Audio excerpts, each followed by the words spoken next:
Welcome to the Permanent Jewelry Blueprint. My name is Grace, and I started my permanent jewelry business 2 years ago. And in my first full year of business, I was able to scale to 6 figures.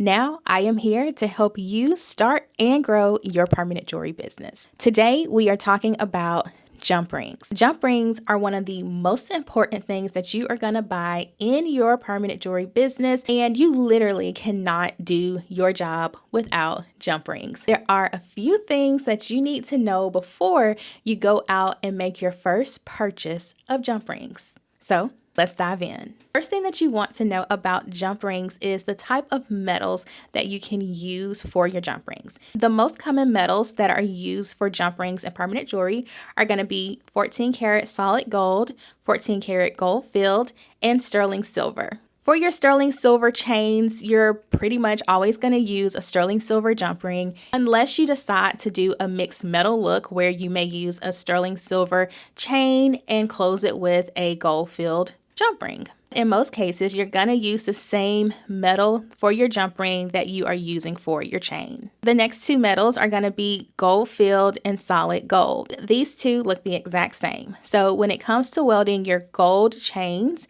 then you can use either solid gold or gold filled. I would take a guess and say that gold filled is the most common jump ring used in permanent jewelry. However, in my business, I prefer to use solid gold. I would recommend that you experiment with both solid gold and gold filled jump rings to see which experience you prefer. When I first started my business, I did use gold filled jump rings, and then one day I used a solid gold jump ring, and I have not looked back since. I enjoy the way that solid gold jump rings weld, and I also like the way that solid gold jump rings hold up over time as the customer wears it. Since gold filled has a brass metal at its core, over time as your customer wears the permanent bracelet, that brass core may show through in the area where you welded the jump ring. In most cases, customers probably wouldn't mind seeing that black spot that can come up on the jump ring if you're using gold filled. So it really comes down to your preference in which one you decide to use. Solid gold jump rings are going to be much more expensive. So you really do need to take that into consideration, especially when it comes to pricing your products and knowing what you want to spend on your inventory. Most places that sell solid gold jump rings also sell gold filled jump rings. I would recommend that you buy a few of both, a few solid gold and a few gold filled jump rings, and try out both of them. Weld both of the jump rings and see which experience you prefer. Also, wear those bracelets that you tested out the jump rings on so that you can see how they look over time. There's no right or wrong answer to which one you decide to use. It really comes down to your preference. As you grow in your experience of welding permanent jewelry, you will be able to tell which jump ring is going to be best for you. Next, when it comes to buying jump rings, something that you need to know is the sizing as far as the diameter and the gauge of the jump rings. This is very important because you want to make sure that you buy the proper size for the chains that you are using. Sizing for jump rings can be a little tricky, especially when we start talking about the gauge. The gauge of the jump ring is how thick the jump ring is. The higher the gauge number, the thinner the jump ring will be, and the lower the gauge number, the thicker the jump ring will be. It's a little confusing, but the more and more you look at jump ring sizing, you'll understand it. When it comes to gauge sizes, the most common used in permanent jewelry are going to be 22 gauge, 24 gauge, and 26 gauge. A 22 gauge jump ring is going to be thicker than a 26 gauge jump ring.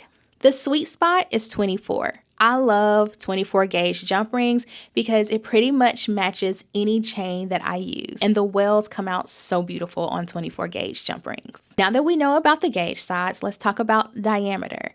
Your diameter is measured in millimeters, and it determines how wide your jump ring is. The most common diameters used in permanent jewelry are going to be between 2 millimeters to 3 millimeters.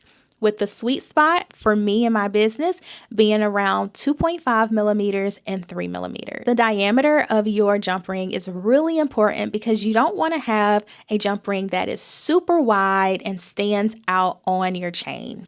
So for example, if most of the links in your chain are about 2.5 millimeters in measurement, then you want to get a jump ring that is either 2.5 or 3 millimeters just to make sure that it matches the width and the size of your chain. That's how you get a seamless look, by making sure that your jump ring size matches the size of your chain. When you're testing out jump rings, I recommend that you order a few diameters. So I would start with 2.5 millimeters and 3 millimeters, and that you also order 3 different gauges: 22 gauge, 24 gauge, and 26 gauge. This will give you a good base to start with, and most of these size jump rings will fit most of the chains that you'll probably carry in your permanent jewelry inventory. Last thing related to jump rings that's important to know is you are going to have to test your settings on your welder